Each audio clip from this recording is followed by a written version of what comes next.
I want to say thank you so much for everyone that has been able to come out. You don't know how honored I am. The show, as stated, is titled The People Who Could Fly. It is kind of a visual timeline wrapped up in African American folklore. And because of that, it really is very important to the times we have going on today with so many uh, political, social issues arising from just the world itself regurgitating itself onto us. It was the first time I think I read the story of The People Who Could Fly, which is an African American folk tale. And I realized, oh my goodness, this is basically the Song of Solomon by Toni Morrison. And then I had to go back and read that again. And for those that don't know, the story of The People Who Could Fly is based off of the idea that in Africa, people of color had the ability to fly. They had huge kind of black wings, and they could fly wherever they wanted to. And when they became enslaved, the wing feathers literally molted off of them. And when they went through the Middle Passage, some of them tried to leap into the sea trying to fly and they didn't make it. And those that did survive came to our shores with no wings. And when they came to the shores with no wings, they realized their ability for flight, i.e., freedom, was taken away. So they survived all those years and as best as they could. And one man, older man, years later, who had kept the secret of flight, he whispered to a woman who was being beaten by a slave master and said, "Don't let them get to you. You can fly." She all of a sudden said, "I don't know what you're talking about." And he was like, "You can fly. Sprout your wings." And she looked up in the sky, and all of a sudden, the wings sprouted from her. And she was able to pick up her child and fly off. And the others in the field saw her doing this. And the old man walked to each of them and said, "You can fly, you can fly." And at mass, large groups of people all of a sudden flew off into the sky to freedom. And that was the onset for it. But some of those that were left behind did not have wings. But they realized they didn't need the wings. The idea of freedom was always with them. So then you had the Underground Railroad, you had the abolitionists helping us, and the idea of traveling with the Great Migrations, that idea of freedom has always been with people of color. And with us, we are able to pass it on to others to say the freedom is not always tangible freedom. It is the freedom of your mind, the freedom of your hearts. And that is what I looked at when I was building this body of work. Uh, this wall color was actually the wall color that the gallery was already painted before I even came. And I decided to keep the color because it reminded me of soil, which in the past I had always used. Uh, and this I call my Africa wall. Uh, this piece is titled "Jump at the Sun." It is the I is showing people with the wings, the literal wings, and you'll see feathers, you'll see wings, kind of played out throughout each of the pieces. Uh, some of them are very literal, some of them are inferred. With this one, a couple of things I did differently that I haven't done in the past. You see the covered circles. Circles are very important to me. Uh, I feel that whole idea of circle of life, the circles that we see in women's work, always played out a lot. So you see that here. This piece is titled Homeland, and I was very much inspired by the artist Didier Williams and his art practice. I did a lot of carving in the work. Uh, I in the past I always had shadow figures on the back of my fences, and these shadow figures are the idea of what we could have been. they're always in the background, they're always there. So this is one of the first pieces where instead of them being kind of like a afterthought in the work, I actually put them front and center. So there's this work. And of course, I have my circles. And then this piece is actually an older piece, but I thought it really played into the narrative. It's titled The Damned and the Beautiful. It's a piece I had created in the past. The woman in the middle is from Somalia, and the other images are pulled both past and present. Uh, the idea of the female body, the bodies of women of color, never in outsiders' eyes, never truly being our own, was the impetus for the work. We are beautiful, but in a way, our beauty makes us damned. So there's that piece. And then I have Wade in the Water. This is one of the first standing pieces that I played with the empty spaces. I love fences that are damaged. I don't like perfect fences because I think perfect fences lies into our lives. Our lives are not perfect. And the reason why I do use fences is because fences keep people out but keep others in. Uh, we all have fences in our lives, whether you have fences with your significant other. There's certain things you keep to yourself, certain things you leave them open to. We have fences in our workplace. We have fences in with our children, with our parents. So uh, the symbolism of the fence and the idea that some of them are damaged, there's still beauty in that damage. None of my works are pristine, perfectly laid. And for a while there, I struggled with that. I was, in grad school, I was always referenced to artists that did very seamless collage work, and I hated their collage work. Uh, it was perfect for them, but I felt like I'm not perfect, and I'm working with a material that's very new to me, and I wanted that work to reference the person that I am and the people I'm trying to highlight. Their lives are not always perfect. They may seem perfect on the outside, but they're not necessarily so. So with this piece, I had the middle plank, which actually was really damaged, and I removed it. And I played with this idea of the church. I grew up in the church. When I was little, my mom didn't necessarily like going herself, but she would send me. And my first idea of art was from the stained glass windows in the church.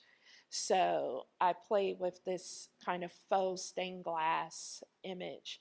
And another reason why I do like the fences as an art piece is when you light them up, you get the light coming through the slats. And so Wade in the Water was the idea of, if we're looking at the timeline once again, Africa, them going on this big journey across the sea. They're going into a new place, a new life, and they're wading into that water and whatever may happen. Uh, this piece right here on my beautiful blue wall, thank you, Mary.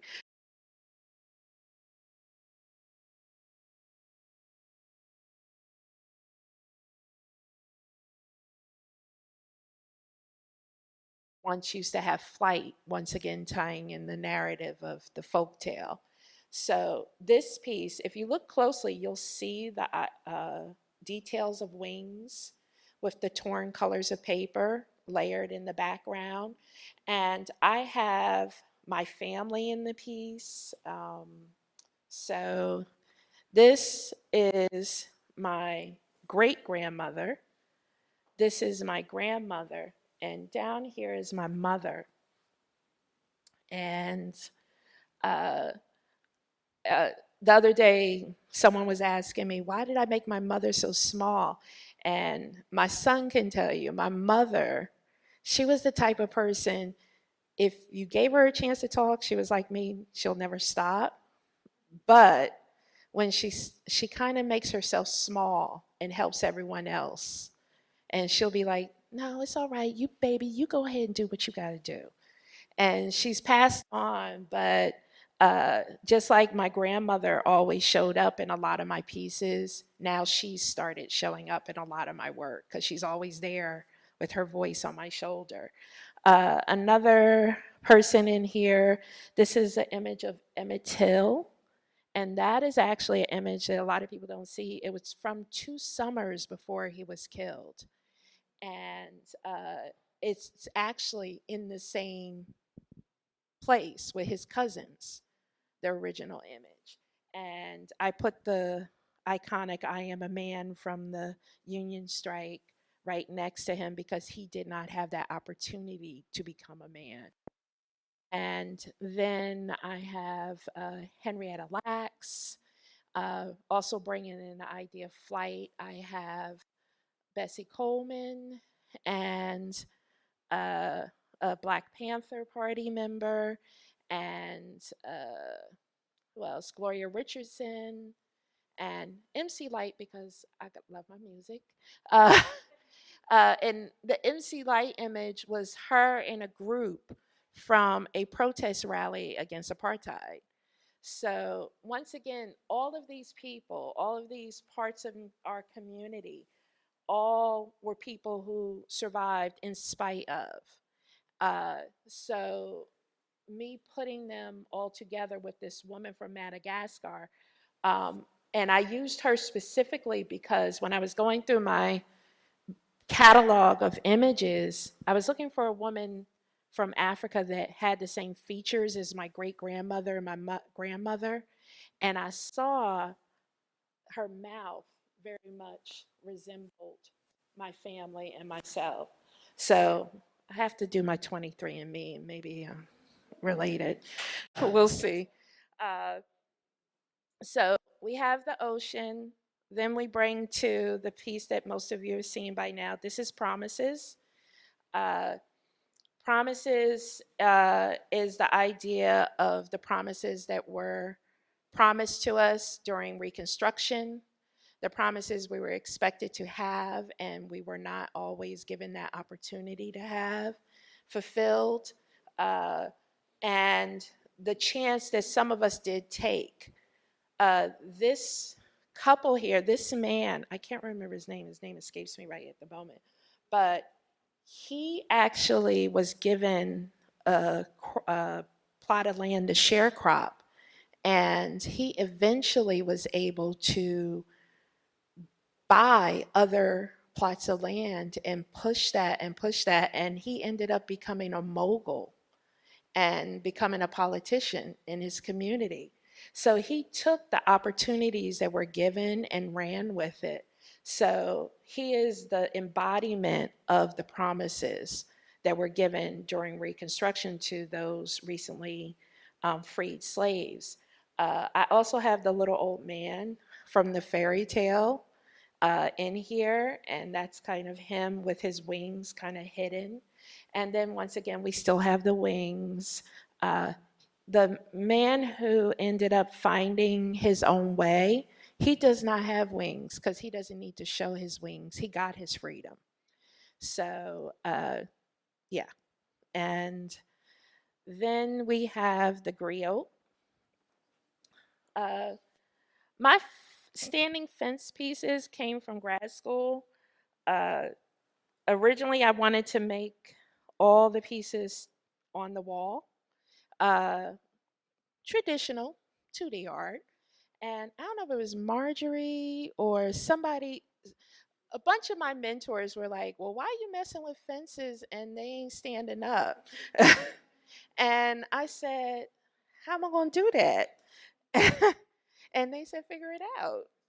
So I played with some kind of fancy armature, and eventually my husband said, "Why are you doing all this? Just make a tee." And he's the one who actually came up with the leg and foot design. So I always give him credit for that. But I love them as a piece of sculpture because you can see them in the round. I do have a shadow figure on the back. This piece was originally a wall hung piece, but I always, whenever I do a fence, like if you ever see the back of that, that has a shadow figure on the back. Uh, every fence that I make always has a figure on the back.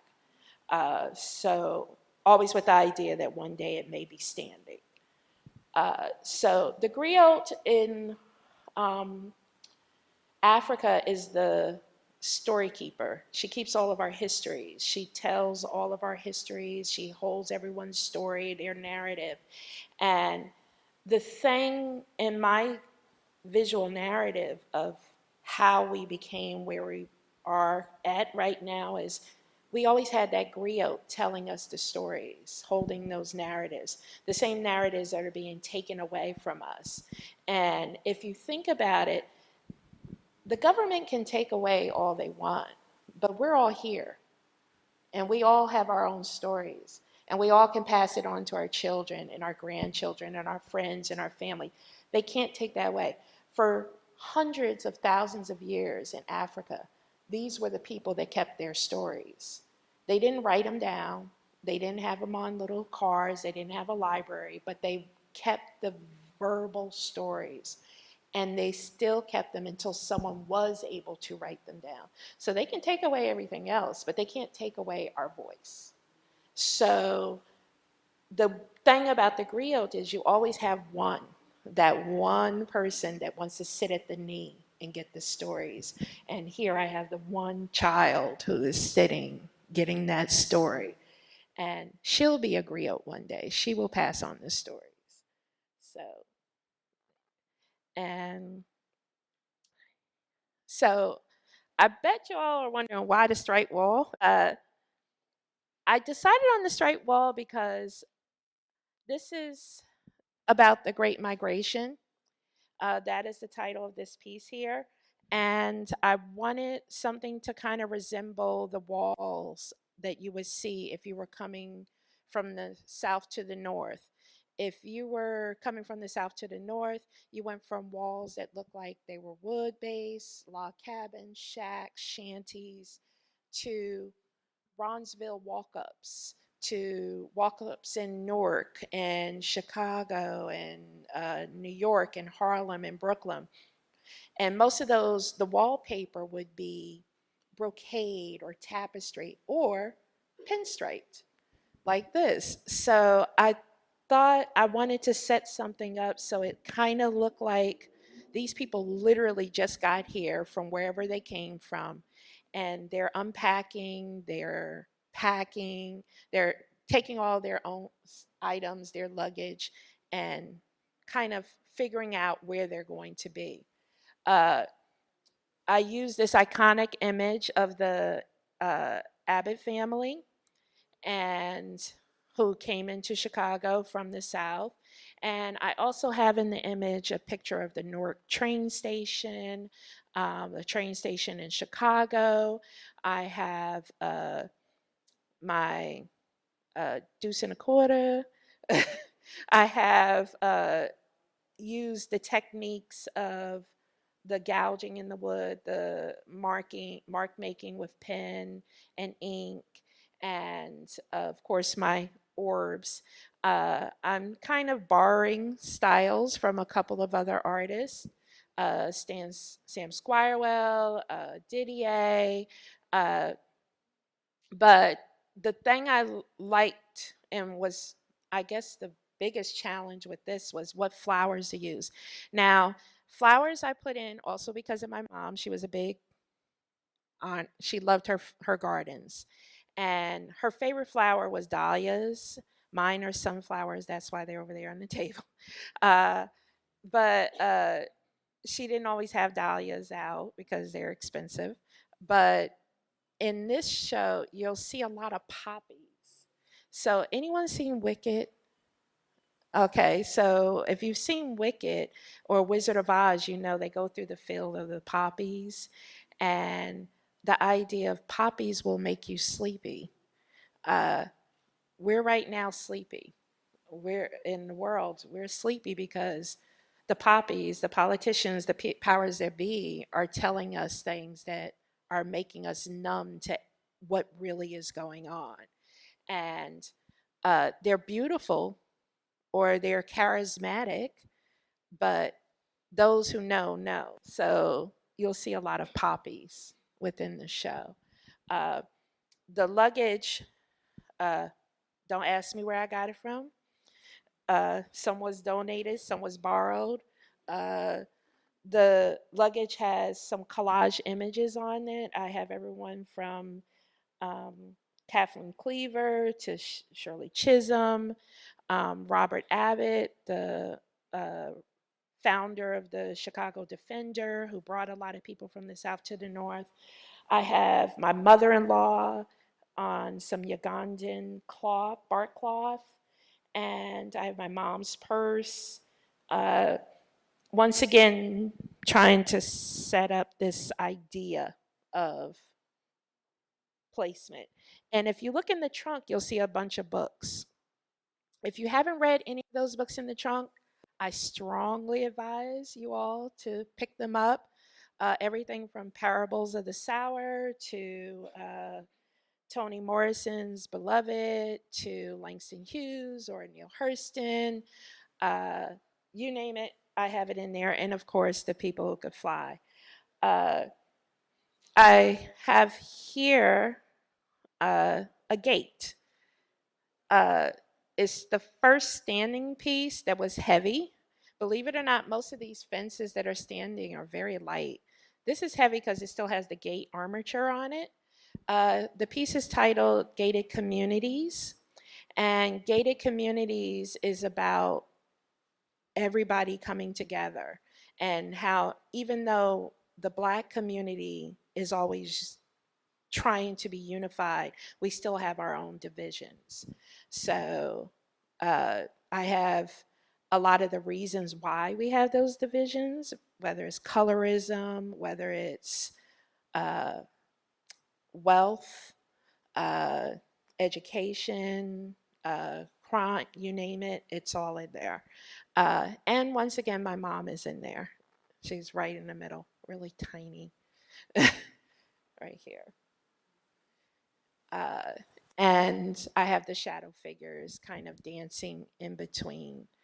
And you'll see a lot of hands. I actually drew the hands and then I photocopied them and adhered them in.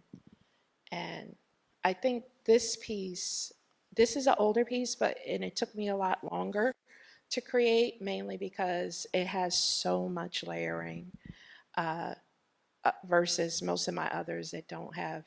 I'm known for my layering, but this one I really went like cray cray. Uh, and to finish out, this wall is a visual timeline, literal timeline. Uh, I found these. These are at Home Depot, people. These circles. I was there because that's my other place to shop, and I found them, and I said, "Oh, these will be." I love circles, so uh, each one is a different part in our timeline. So you have Steal Away, which is Africa, Middle Passage, uh, meant to kind of take you during different periods to the present. And then I end with Precious Beings, which is kind of the culmination of everything, much like the one in the back. It's not necessarily meant for you to kind of go in a circle. I do welcome people to kind of walk around. I guarantee everyone, despite your background, your ethnicity, whatever, you'll find something in the work that either visually attracts you or a memory. And that's the one thing that is always my goal. Uh, I love when people look at a work and you may say, oh, it's a Black person, it's a Black story. No, maybe you grew up during that time. You remembered when that happened, and it evokes this emotion, this feeling. And whether it's a bittersweet emotion or it's a fond memory, if I do that, I've done my job. And I really love that is the challenge and the joy to being an artist. And to the artists in the room, I really, really suggest you all challenge yourself in one way or another and do the same. But thank you.